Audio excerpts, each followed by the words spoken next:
vítimas desse moço, que eu prefiro não citar o nome dele porque eu não guardo rancor. Então não posso citar o nome dele. Nem cabe, né? Mas foi quando o Chico Resine, diretor comercial da Rádio Tupi, ofereceu-me uma oportunidade de ir para o Rio de Janeiro. Rádio Tamoio e Rádio Tupi. Sabe como foi a minha viagem para o Rio? Naquela época existia uma empresa de aviação chamada Linhas Aéreas Paulistas. E obtive uma passagem graciosa dessa empresa e viajei para o Rio. Eram as encomendas, os caixotes, porque era um avião de carga, e eu Moraes Sarmento, feito um bobo dentro daquele avião. Mas não interessa, eu queria era trabalhar no rádio, meu negócio era o rádio. Mas não ficou muito no Rio, logo voltou novamente para São Paulo. Eu fiquei no Rio cerca de um ano, mas depois eu voltei para São Paulo, porque aqui estava o meu coração. E novamente, Rádio São Paulo. Aí eu ingressei entre meados de 49, na antiga Rádio São Paulo, onde eu fui locutor, fui discotecário, tive o meu primeiro, não sei se é desgosto, mas eu tive uma grande mágoa da Rádio São Paulo, não por não ser reconhecido, porque isso eu já tive experiência de não ser reconhecido em várias estações. Não que eu me julgasse o bom, mas na Rádio São Paulo eu cheguei a ser discotecário. Eu tinha uma paixão violenta por aquela discoteca. Quantos anos ficou na Rádio São Paulo? Quantas tardes eu ficava chorando, sozinho, com as portas fechadas, sentindo que eu ia deixar a Rádio São Paulo. E aqueles discos, eu ficava preocupado, quem é que vai cuidar desses discos? Mas eu chorava diariamente, inclusive domingos e feriados e dias santos. Porque aquela discoteca era a minha vida. E eu deixei a Rádio São Paulo para ir para a Rádio Bandeirantes. Na Rádio São Paulo você ficou 9 anos? 9 anos na Rádio São Paulo. Aí, em 1958, a Bandeirantes me chamou por sugestão do saudoso cronista esportivo Mário Moraes. E foi na Rádio Bandeirantes em que eu senti, através da sua popularidade, das suas ondas curtas, a rádio era ouvida no mundo inteiro. Ali eu senti que eu tirei a sorte grande em termos artísticos. Foi ali que eu me fiz, realmente, pela escolinha que eu mesmo criei, na minha locução, na Rádio São Paulo.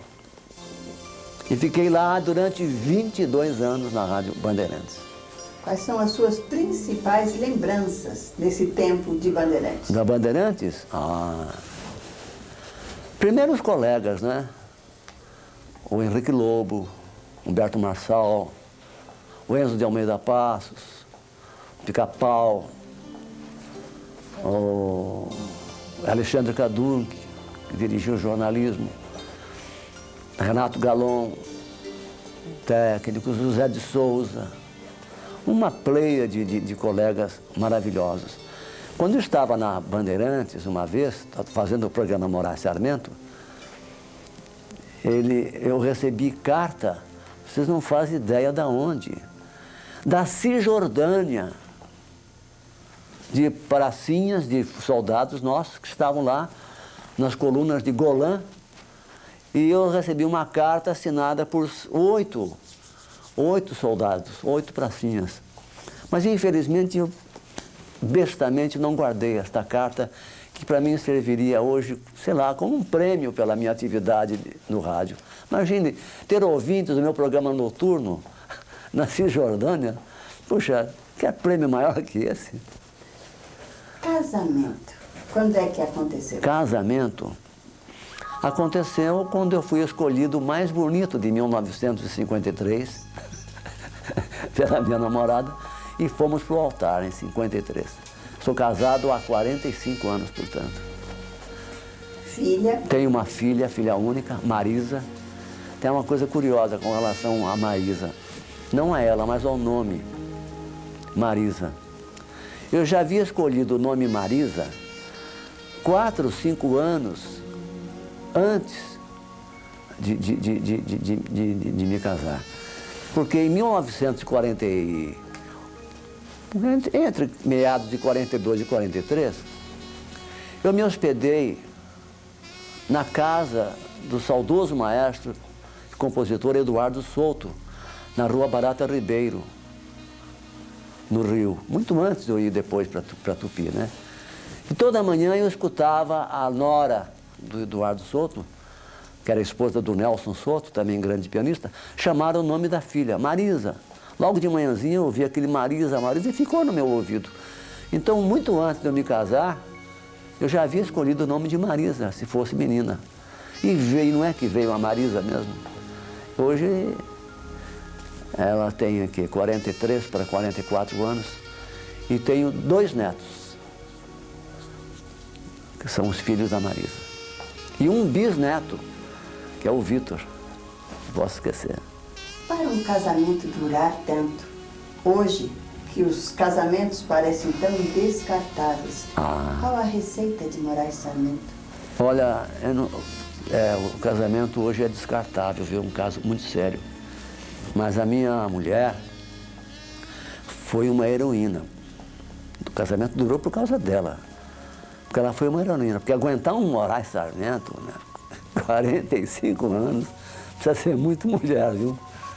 Que coisa, quantas coisas eu aprontei com a dona Vilma. Mas nós superamos essa fase, né? Que acontece entre casais. Mas é porque nós, quando casamos, nós casamos por amor. Não casamos na base do descartável. Se não der certo, eu me arranco. Não, eu acho que nem naquela época nem existia esse pensamento, essa teoria do não dar certo, eu caio fora. Por isso que durou. Porque nós dois tivemos paciência, muito mais ela. Quero que você conte quando e como você foi escolhido para presidente da Federação das Escolas de Samba de São Paulo. Foi na década de 60, meados de 67, por aí, que eu fui procurado pela Federação... Não, fui procurado por um grupo de presidentes de escolas de samba para nós fundarmos uma federação das escolas de samba. Então, foi feita a eleição, eu fui escolhido para presidente por unanimidade, a federação foi formada e logo depois, em se aproximando do carnaval, nós procuramos o prefeito Faria Lima para que apoiasse o carnaval, que oficializasse o carnaval de rua em São Paulo, através da federação. Foi um pouco dificultoso, não foi fácil não, porque o prefeito Faria Lima era um homem exigente. O que ele nos formulou de perguntas, tanto aos sambistas como a mim, e ele ficava, como se diz na gíria, ele estava meio cabreiro, sabe? Porque havia mesmo uma certa prevenção contra blocos e cordões e escolas de samba. Mas o prefeito Faria Lima, logo após a nossa reunião, que nós fomos embora, quando eu ia saindo, veio o chefe da equipe dele, era um militar, dizer: Sarmento, o prefeito quer falar com você mais a sós. Aí eu fui. Aí ele me formulou mais perguntas e tal. Aí ele colocou as 2 mãos sobre o meu ombro e disse: bom, Sarmento, se você é realmente o presidente e quer que isso aconteça, que se oficialize o carnaval, pode contar comigo. Vamos falar da campanha Disco de Ouro. Quando eu estava, ainda evidente, na Bandeirantes, década de 60, ali por volta de 1966, eu sentia e não me conformava em ver que o Vicente Celestino, que era tido como a voz orgulho do Brasil, não era um homenageado. Era comuns aí falsos valores serem mimoseados com a